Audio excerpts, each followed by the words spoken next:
moving like the summer, kinda like a hurricane, sweeping through the desert.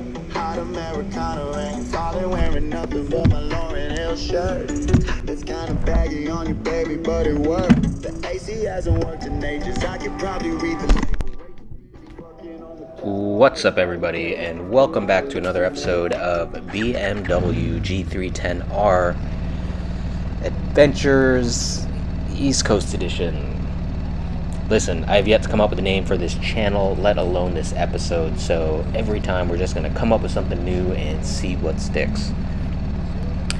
The other weekend, I decided to take a trip upstate. The week prior to that, I'd gone to this apple orchard with my girlfriend for her birthday, took a few friends, and the whole time I was driving up there, I thought to myself, wow, these roads would be absolutely fantastic on two wheels. So I saved the route, and the following week, this video, I took the same exact roads up, and I just had a fantastic day. I split my time about 50-50 between the highway and back roads, or country roads, if you can call them that. To us city people, these are country roads.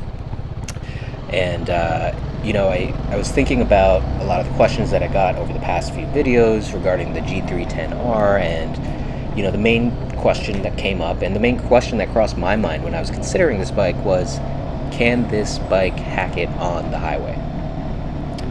And the short answer is yes, but that's with a lot of different considerations. So before I get to that part, I do want to talk about not the highway, but really where this bike lives and should live, which is city streets and country roads. Again, it is a 313cc bike, and out of any 300cc bike, you're not going to get the same performance or the same speed that you will from a 600 or a liter bike. You just won't, and that's not why you buy this bike. Many people call this bike a beginner bike. I mean, I would. I'm a beginner, and it's been fantastic. It's been a wonderful experience. But I feel like that comes with a negative connotation that it really doesn't deserve. A beginner bike isn't just something that's slow and manageable. It's something that just kind of rules out the possibility of having a catastrophic accident while performing, basic motorcycle riding. That's the way I think of it. I can definitely get to 93 miles an hour. That's the fastest I've gone, and that's faster than I need to go on this bike. But I never ever have to worry about hitting 150 and flying off the road. It's just not in the cards. So knowing that, not only is it great to learn on, but also I could see once you get a little more advanced, it's more of a relaxed ride on these types of roads, because you just rule out a bunch of things that you don't want to have to think about anyway.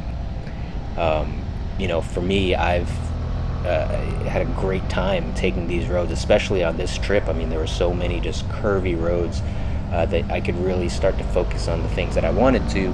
For the past month and a half, I wanted to practice really leaning into curves, and in the city you don't get to do that. The last trip I took, it was pretty much a straight shot. It was on Long Island, so I didn't get to do that. But once I found these roads, I could really stretch this bike out, not only in terms of turning, but for me, shifting. I lived between third and fourth gear almost the entire time that I was in back roads, and I could really figure out, I could make the delineation between my torque in the beginning, and I could reach the power band and really feel that bike pull towards the end, around 10,000 RPM plus. I could really get to feel what it's like living in that area. That's something you just can't do on lower powered bikes. Also, combine that with the fact that it's a much lighter bike. It's 300 and I think, actually, correction to my last video, 380 pounds wet. That's a manageable weight for a motorcycle. Most bikes are up at like 700 pounds. So at no point did I ever feel, at slower speeds that I was going to tip the bike over and have to, do the embarrassing thing of getting off and trying to squat it up. Overall, it's just a very manageable bike and a great experience at that.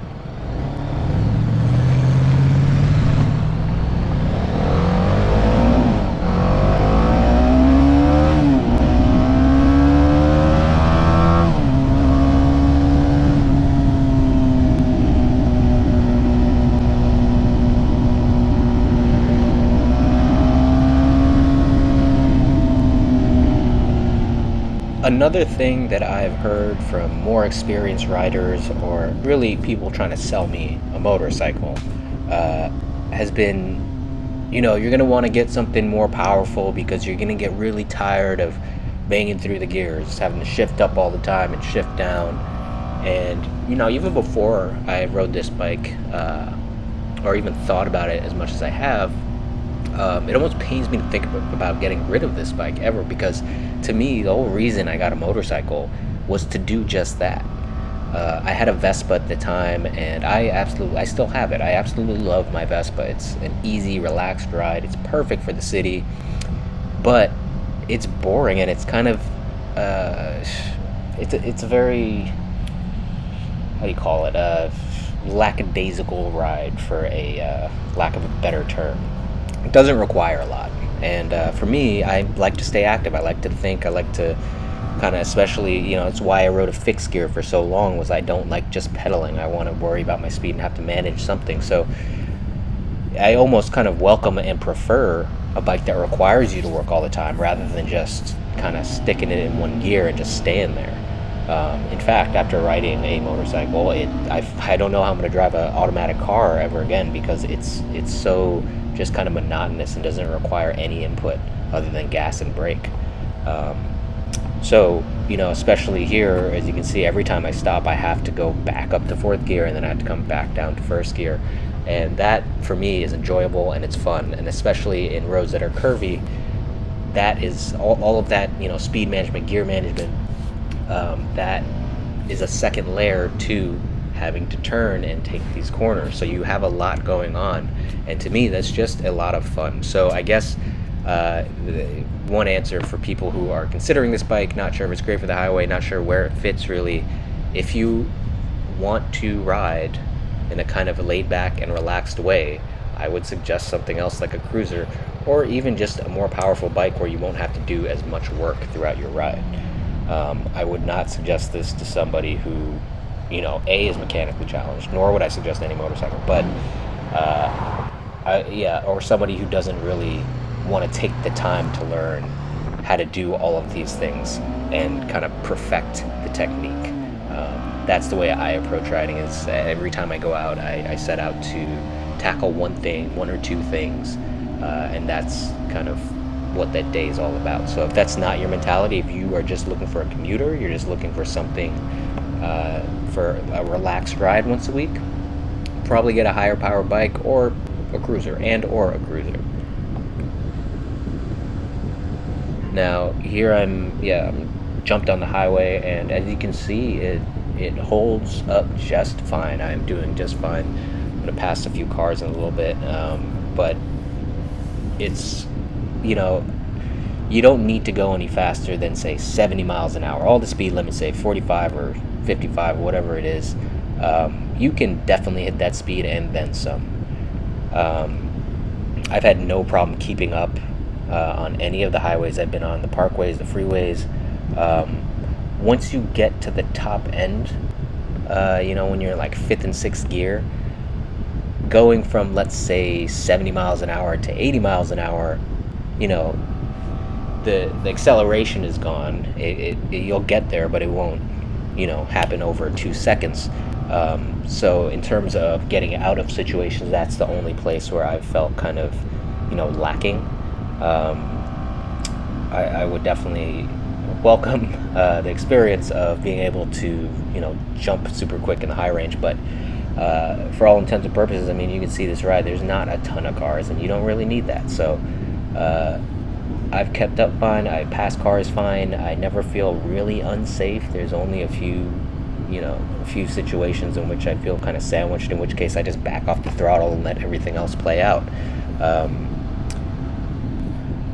To that, I'd say if you are going to commute every single day on the highway, this is probably not the best bike, just because, and depending how far, if it's 2 miles on the highway, you'll be just fine. If it's anything longer, if I live in Manhattan, so my commute is all of 15 minutes. I don't need anything else. But for people who are commuting 20 to 30 miles a day, that's a bit much for this bike on the daily. For the weekend ride on the highway, sure, tough it out, get to where you want to go, and enjoy that area, and kind of split off. And even that is a stretch. If you take a trip every single weekend, you might want something more powerful just to make the trip to and from point A and B a lot quicker and easier. I right now, for this moment in my riding experience, I don't have any problem having to huff it on this bike to get to where I want to go to enjoy those back roads. But that's the major consideration. The question isn't really whether or not this bike can handle the highway. It definitely can. The question is, do you want to put in the amount of work it takes to handle the highway on this bike? Or do you want it to be a little more relaxed? Totally up to you, user's choice. For me, it's just fine. For other people, they would say, forget that, I'm doing something else.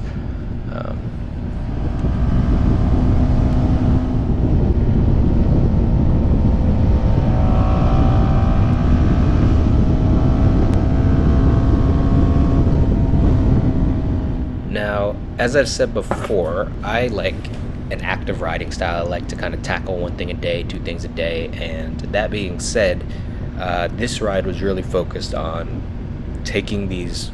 I don't know if you can really see it in the video, but they're wide turns. They're just smooth long turns. Leaning the bike in, and also really hitting that top range of each gear. It's something that I just kind of figured out about 2 weeks ago, and I've been trying to live in each section of every gear. So utilize the torque range to start, kind of hover in the middle when I need to, and then really hit that power band and accelerate to the full capacity of that bike, of that gear, and really this bike. So oftentimes in this video you'll hear what seems to be kind of redlining. It's not quite redlining. I haven't really hit the limit yet, but really enjoying that acceleration that comes at the top end that I didn't even know existed. I was really living in that bottom, up to about 6,000 RPM, thinking that was kind of the peak of each gear. Come to find out, there's this whole other echelon within each gear that opened up a world of possibilities to me. And then the fun part, once you figure out how each gear works and where the power hits, where your torque is, it's kind of like I want to say like freestyling. Based on your situation, you're deciding on what part of the gear you want to live in and what works best. So for me in the city, lower end works. Anything under 5,000 RPM is great in like Manhattan streets, because you don't want to be, first of all, you don't want to ride down the street sounding like an asshole, just with your bike screaming when you're going 15 miles an hour. It's just not a good look. Also, you burn a lot of fuel, and I don't know if there's any truth to this, but I would assume you're putting unnecessary stress and work on your motor. There's no reason to be going that high at those low speeds. And then, when I'm on the highway and I really want to accelerate, if I'm trying to merge, say, since this is a lower powered bike, hitting that power range is kind of essential to jumping up to speed. So I make sure to kind of wring out every single gear up until I'm in about upper end of 4th or 5th.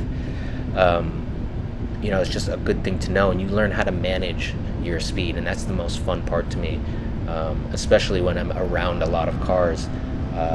If I have cars next to me and I know I need to make an escape soon, I'll downshift. They always say, saying drop a gear and disappear. I want to be ready to do that, so I might, drop down to a lower gear than I need to be, live in 6,000 to 7,000 RPM for a minute while I figure out which direction I'm going, and then accelerate into that power band, get me out of there, and then shift up to the lower end of the next gear. So that's what I devoted this day to, and I just had a great time, because I can confidently say from beginning to end I was actively trying to figure out where I should be, and by the end I kind of just innately knew what I wanted to do. And I'll do this trip again. I love this trip, and I'll choose other ones too, but I feel like higher speed riding now, I've just kind of entered the realm of being able to fully enjoy it rather than it be a task.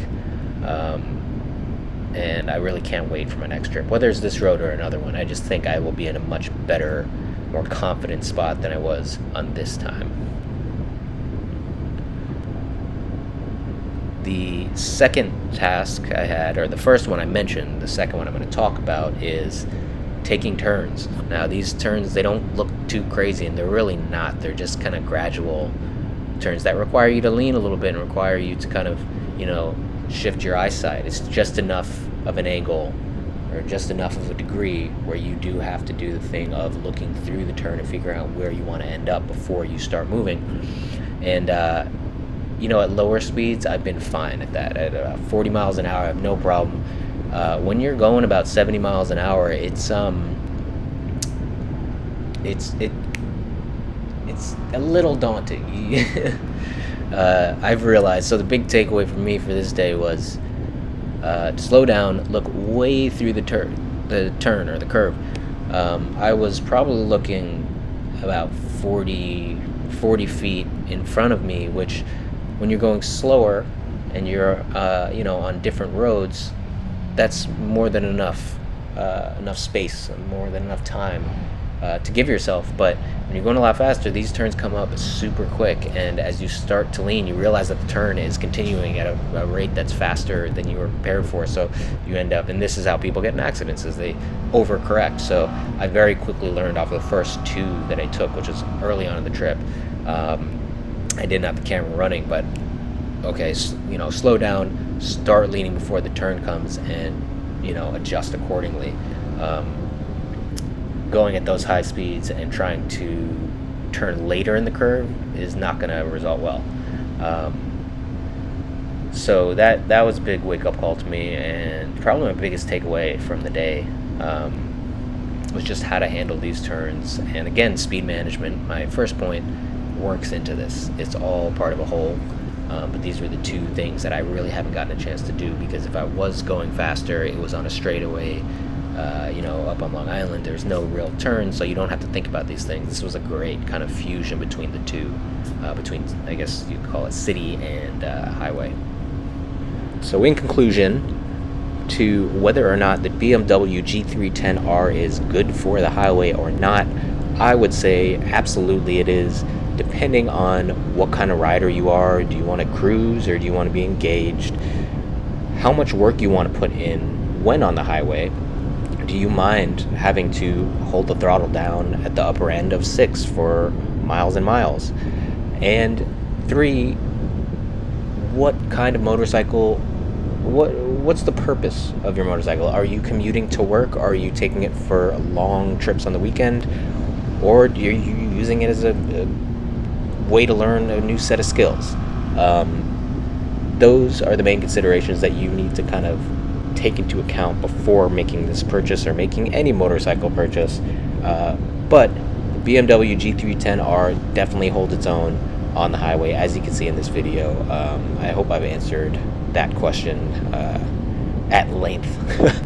But that's all I got for today. Wonderful ride, and I will see you guys on the next trip, which hopefully will be next weekend.